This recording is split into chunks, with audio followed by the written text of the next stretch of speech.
Greetings, greetings, greetings. Welcome back, everyone. Hopefully you hear me, my little one iPhone thing, ear thing. We are on day 4 of anchoring our inner sovereignty on this journey together. I was starting to watch back the ones that we've been doing, but I'm being guided moving forward to just continue channeling and seeing how it unfolds after we're done with the journey, or maybe at some point, like when we get to like a marker of like we get to a week or something like that. So let's open sacred space together, right? So closing our eyes, finding yourself in a comfortable position, seated if possible. Big deep breath in, dropping into the belly, all that breath and letting it out through the mouth. Beautiful. Another big deep breath in and out. Another big deep breath in and out. Right? Beautiful. Calling all parts of ourselves to be here now. Just leaving everything that on our to-do list, on our whatever lists are running, thoughts are running, perhaps seeing a box in front of you and putting all that stuff in the box and putting it to the side for the duration of this session and your sacred space time, whether you continue it before or perhaps you are meeting me as you've already started your morning, or whatever sacred time you have at whatever time of day. Beautiful. Giving thanks to ourselves for showing up for ourselves. Hand on heart. Beautiful. Beautiful. So, we're going to open today. I think we're going to be on well, yes. As soon as I press filming start, we're unpacking victim consciousness. And the first card that came out at the top of the deck is expressing free will. This actually comes from the Healing Mantra deck, which is one of my favorite decks, by Matt Kahn.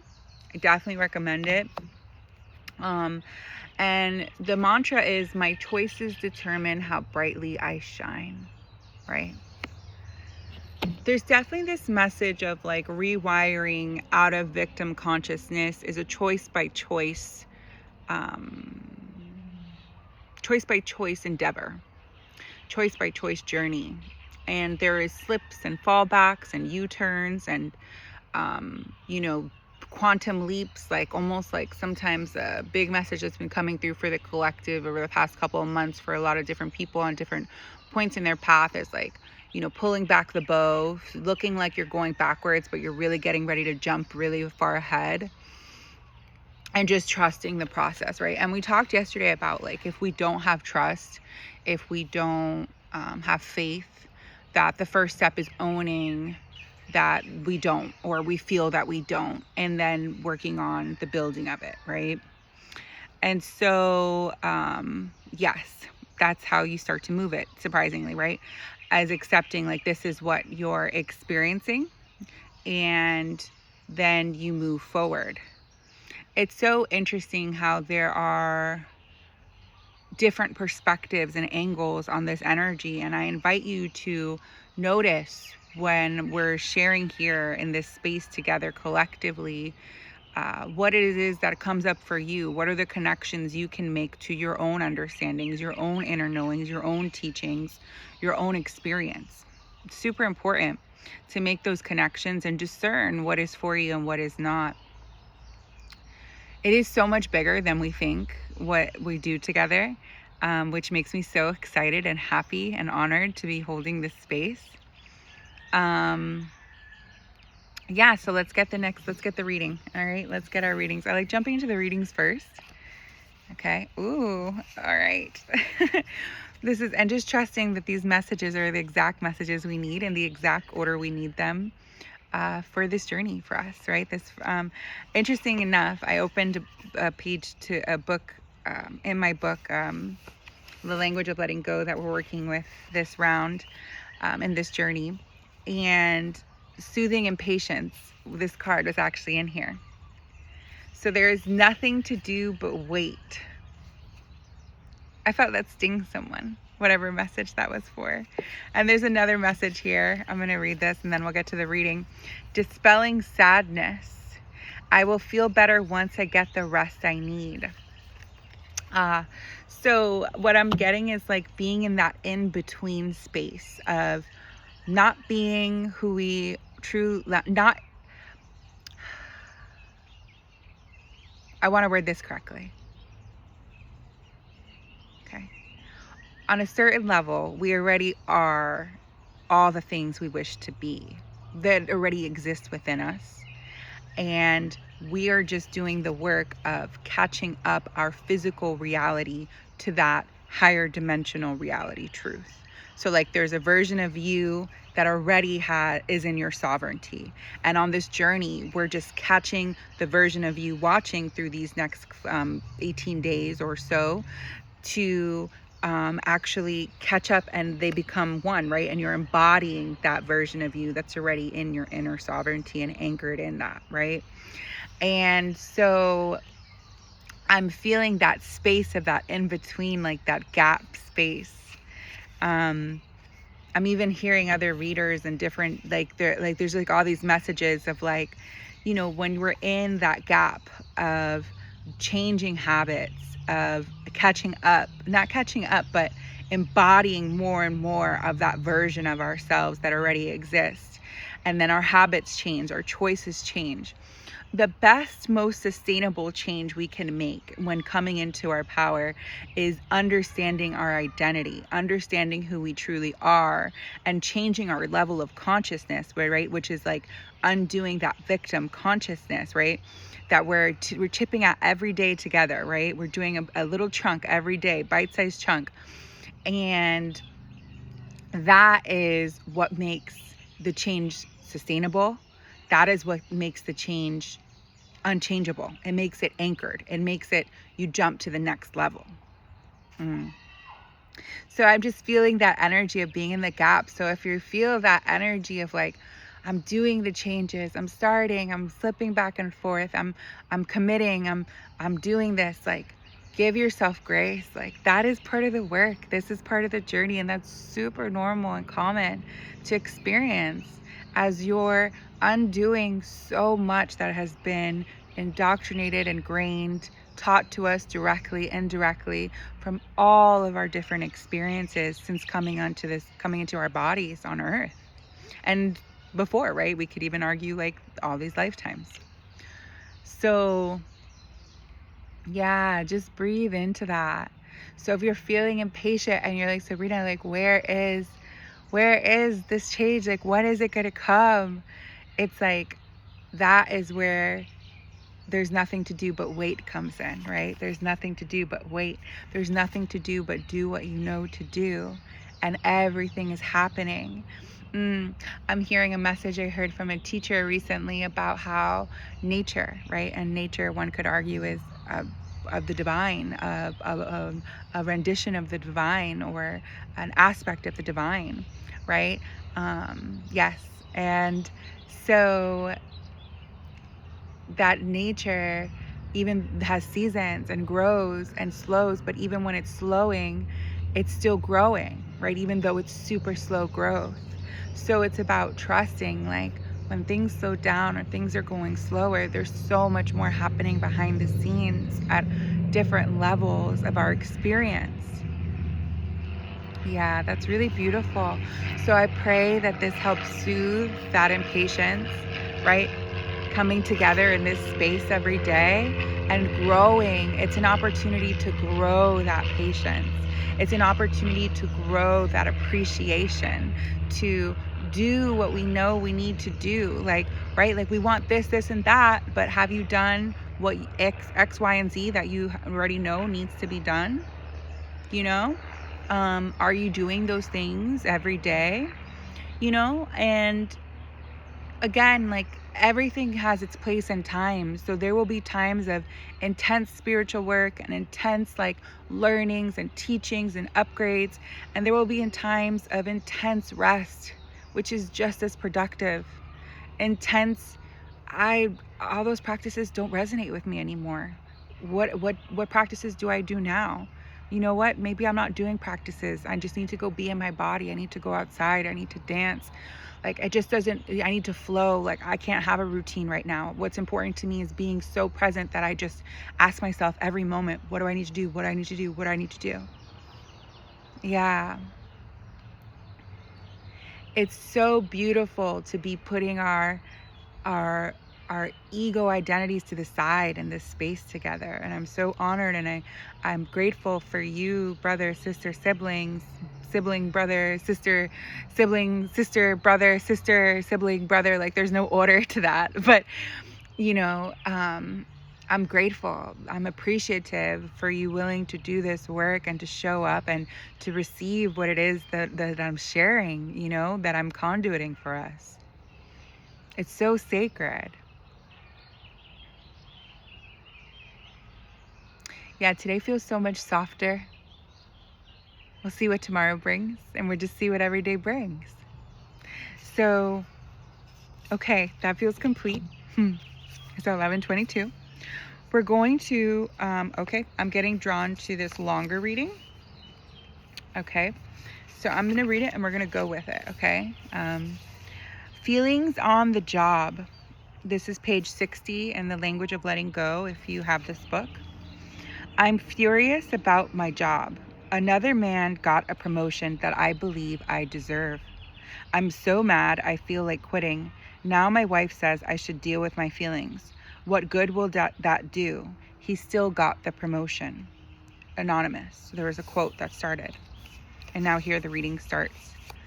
Our feelings at work are as important as our feelings in any other area of our life. Feelings are feelings. And wherever we incur them, dealing with them is what helps us move forward and grow. Not acknowledging our feelings is what keeps us stuck and gives us stomach aches, headaches, and heartburn. Yes, it can be a challenge to deal with feelings on the job. Sometimes things can appear useless. One of our favorite tricks to avoid dealing with feelings is telling ourselves it's useless. We want to give careful consideration to how we deal with our feelings on our job. It may be appropriate to take our intense feelings to someone not connected to our workplace and sort through them in a safe way. Once we've experienced the intensity of the feelings, we can figure out what we need to do to take care of ourselves on the job. Sometimes, as in any area of our life, feelings are to be felt and accepted. Sometimes they are pointing to a problem in us or a problem we need to resolve with someone else. Sometimes our feelings are helping to point us in a direction. Sometimes they're connected to a message or a fear. I'll never be successful. I'll never get what I want. I'm not good enough. Sometimes the solution is a spiritual approach or remedy. Remember, whenever we bring a spiritual approach to any area of our life, we get the benefit, right? Like you get the benefit. We won't know what the lesson is until we summon the courage to stand still and deal with our feelings. Today, I will consider my feelings at work as important as my feelings at home or anywhere else. I will find an appropriate way to deal with them. A lot came through in that. So it's interesting because it's okay. Let's see where should we start. Okay. Our feelings are important to acknowledge, right? That's one big message that came out of today's reading for us. And owning our emotional space is very important. In owning our sovereignty, right? In taking responsibility for ourselves. There's an importance in taking responsibility for all of ourselves, right? Not only our physical self, that's old world traditionally thought of, right? But our spiritual self, right? Which is part of why we come together in this space. We're getting soul food, spiritual food, right? But also our mental selves and our emotional selves. And yes, we have spiritual bodies, we have a physical body, we have an emotional body, we have mental bodies. So these things affect each other and have an interrelationship. And so when we own our feelings, we are in a sense owning our power and not allowing those feelings to subconsciously work. What I have found is when we don't acknowledge feelings, they will come out in different ways, in manipulative ways, in passive aggressive ways, in not so positive ways. And many of us have learned coping mechanisms to deal with feelings that could be considered negative, that aren't as productive, are harmful to both ourselves and others. That's the word. Thank you. Thank you, guys. Harmful, right? And we want to reduce the amount of harm, right? We want to reduce the amount of violence, right? Whether that's emotional violence, mental violence, emotional abuse, mental abuse, spiritual abuse, right? And so our jobs, our work is one area where we do have feelings. And so as sovereign beings, right? It is our responsibility to learn and seek out the tools that work for us to deal with those feelings. What I'm getting is, for some of us, it's going to the gym. Some of us, it's making sure we're eating well, drinking our water. For some of us, it's making sure we have this sacred time, this meditation time, that we're doing programs like this one where we have we're getting support from a trusted guide, right, that we resonate with. That it can look so many ways. Like, there's not just one way, but it is important to give ourselves that time and space, maybe one-on-one with yourself, like walking in nature, taking yourself for walks in special sacred places to you, whatever it is you have access to and time for, right? And learning those tools and seeking out those tools. It does become our responsibility when we identify, hey, I don't know how to do this. I gotta go learn. I gotta go find someone who can show me. I gotta get a book. I gotta, do a program. I got to find a resource, find a mentor, find a guide, and there's nothing wrong with that. None of us do this alone. I have done none of my work. I mean, there is a certain amount of work you do alone. Like I can't do that work for you, right? No one could do the work I had to do for myself. But I did have a support team. I did have a wellness team. I did seek out people who had the skills and the knowledge that I identified I needed to develop, that I was weak in, that was necessary for me to take my own sovereignty back, for me to be in my own power, right? For whatever reason, I didn't learn those skills, right? And there's so many, that's a whole bigger conversation about the world and all the changes that are happening. But yes, so that feels complete, because what happens with emotions, they are energy. And not only will they come out in like behaviors or actions or abuse or violence towards ourselves or others, it can also look like us getting sick. So there are some sicknesses, I'm not a doctor, okay? I'm not a medical intuitive either. Although that is a gift people have. So if you have that, that's amazing and beautiful. But I do know, and I have seen, that there are illnesses or conditions that people develop from not dealing with the emotions, and the emotions getting stuck in the body and needing to be expressed. So it could be any condition. It's really not anything specific. I was going to give an example, but it's really not anything specific, right? It's very dependent on the specific person we're talking about and their soul makeup and what's going on in their field, right? Their whole like auric field, like spiritual field, mental field, physical body. So like, yes, we can break it down to physical issues that are happening or physical deficiencies, but on another level, it's really an emotional problem or a psychological problem that's manifesting as a physical condition or a physical illness, if that makes sense, physical dis-ease or deficiency. So that can happen. So just know that. So it's very healthy and behooves us all to find healthy ways to deal with our emotions, as the reading suggests for today, right? And even understanding that the emotions that you're feeling can be felt, can be accepted, but it's not you, okay? I also feel called to make that distinction in this reading, that it's something you're experiencing. Accepting that it's something you're experiencing is different than kind of like yesterday's, because I did watch yesterday's, kind of like a part of yesterday's message, just threading that through, is talking about how, just give me a moment, there's a lot of energy coming through. Yesterday's message, when we were talking about how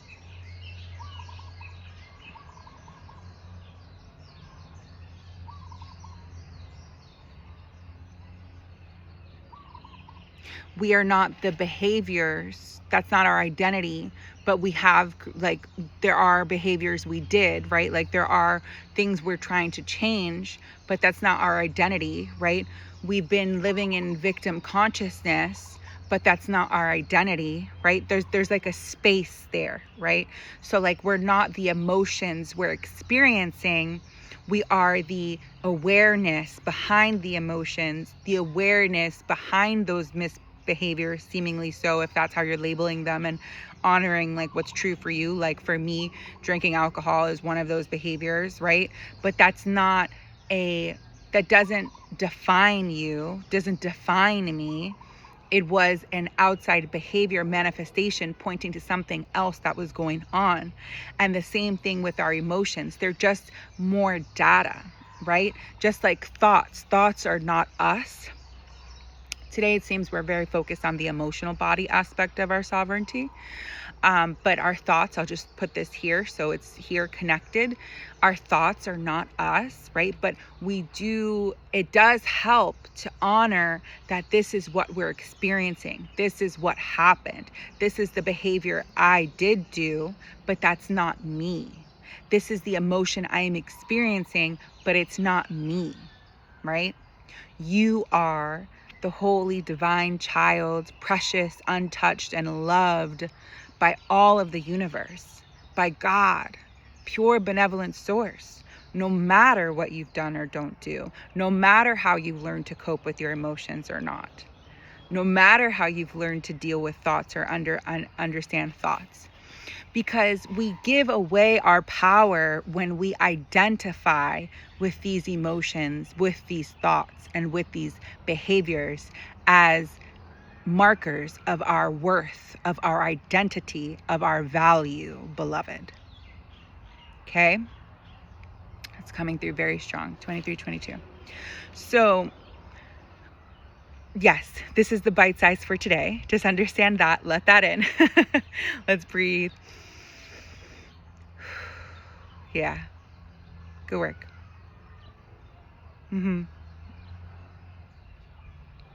So, like the reading says, these feelings, these emotions help point us in a direction, right? Of whether they're connected to a message or a fear that emotion signifies, right?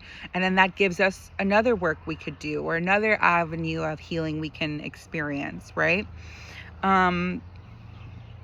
Maybe they're pointing to a problem with someone else, right?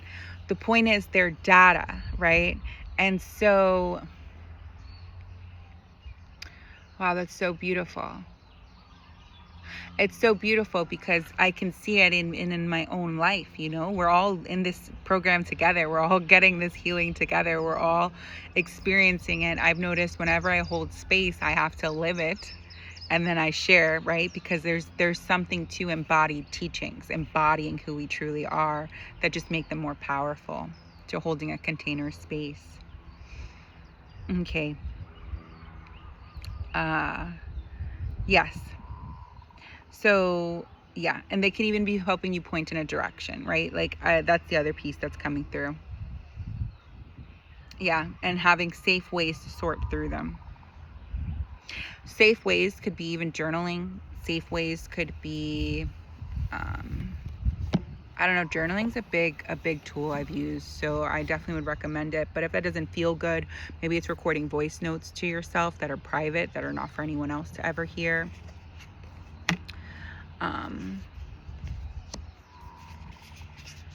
Yeah, I just there's some cards in front of me and kind of getting a little bit of messages here. So, you know, there's some side messages here about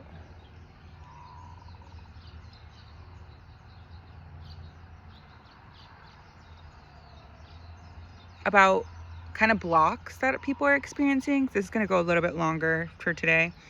And not seeing their own light, not seeing their own truth. And I think that's what this denying their truth, right? And so I'm going to save this message for tomorrow's message, and we'll get into this, okay? We'll get into this for the sovereignty for tomorrow, for day 5. I'm already getting a little bit of it. So let me just mark this to the side for us. I'm going to honor what the divine is sharing with us. Okay, we're going to get one more card for today's message, for today's stuff. Yeah. Rewiring the nervous system, right? Finding strength in surviving my traumas, right? It's a really beautiful thing. We're going to go into some stillness, right? Because when we're still, we can access our highest self better. We can allow God in better. Allow in, right? Get our power better. Okay, let's see. Okay, so a mind that is concentrated on a positive thought has the power to increase the likelihood that the positive thought will materialize in the world of events. The most successful people in the world are those who hold in mind the highest good of all concerned, including themselves. They know that there is a win-win solution to every problem. A feeling of personal fulfillment comes naturally from their positive contribution to the lives of others. Just gonna hold that up for you guys.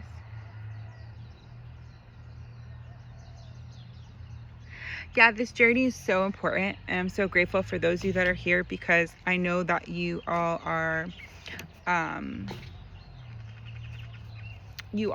positively contributing to the changes that our world needs to see.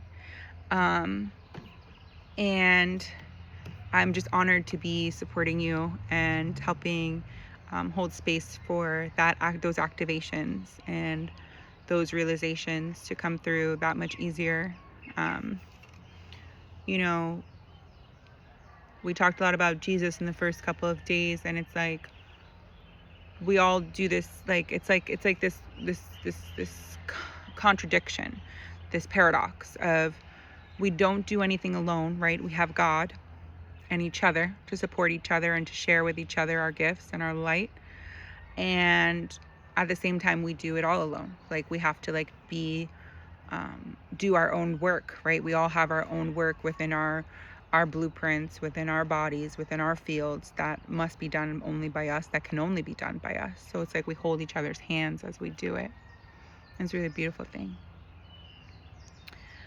Oh yeah. It's a lot of energy. So let's just ground down, and we're gonna close out for today because we're reaching our 30 minutes. I know I feel like we want to go longer today.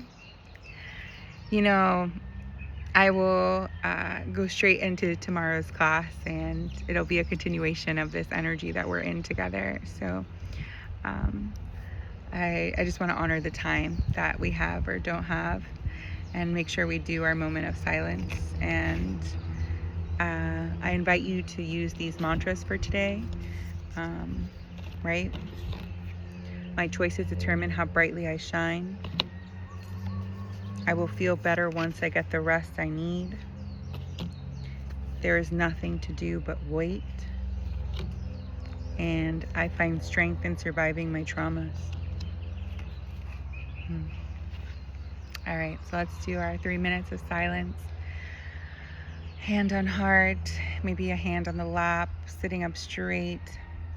Big deep breath in. Out through the mouth. Just go at your own natural rhythm. Filling the belly up, sending the breath all the way to the root. The lower back and out through the mouth. Elongating the spine with each inhale. Seeing a beautiful orb of golden Christ light, untouched, perfect for you, around your body or on hologram. Knowing your guides are all here in this space. God, the divine, your highest self. Breathing in the healing wherever it needs to go for you. Transmuting out on the exhale whatever needs to be transmuted out.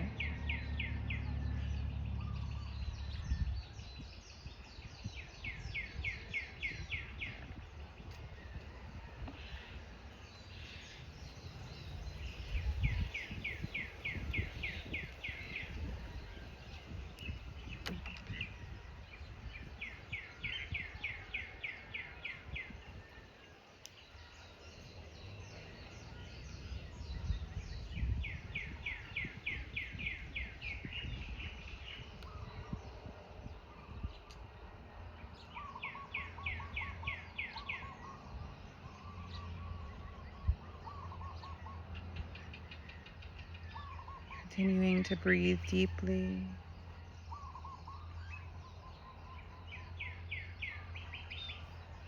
Eyes closed, eyes open, whatever feels good for you. Finding a place to gaze if they're open.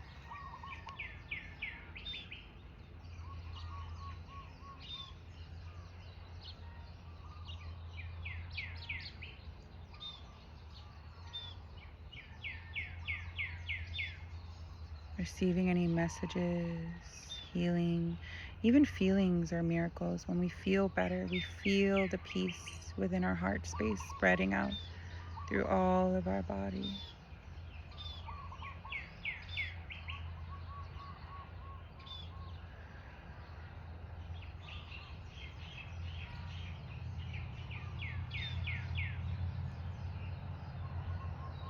Continuing to breathe, I open my eyes 32:32. We're going to close with the 23rd Psalm.